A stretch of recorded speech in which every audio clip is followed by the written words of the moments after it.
Subscribe कीजिए बीना के अवधि गीत चैनल को और बेल आइकन को दबाइए हमारी वीडियो सबसे पहले देखने के लिए। आई सानी माई अंगने में आई, सुहागिन के जिया जुड़े वाई। सानी माई अंगने में आई, लाई चढ़ाए माई के चना चढ़ाए, लाई चढ़ाए माई के चना चढ़ाए, बर्फी के भोग लगाए। सानी माई अंगने में आई, बर्फी के भोग लगाए। सानी माई अंगने में आई, सुहागिन के जिया जुड़वाई। सानी माई अंगने में आई, सुहागिन के जिया जुड़वाई।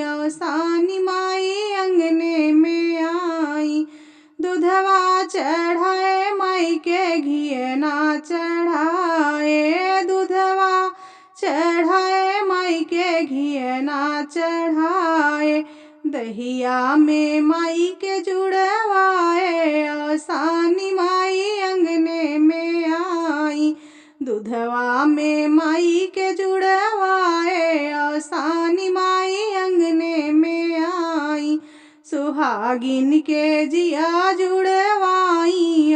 सानी माई अंगने में आई, सुहागिन के जिया जुड़वाई।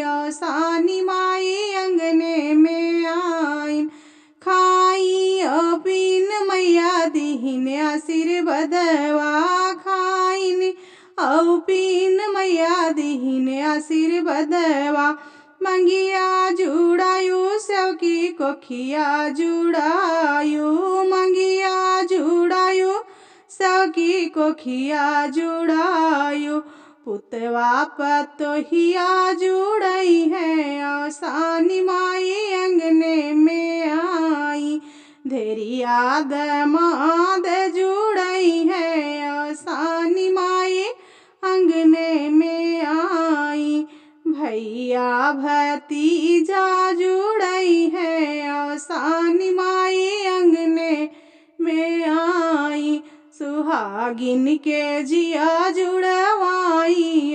सानी माई अंगने में आई, सुहागिन के जिया जुड़वाई।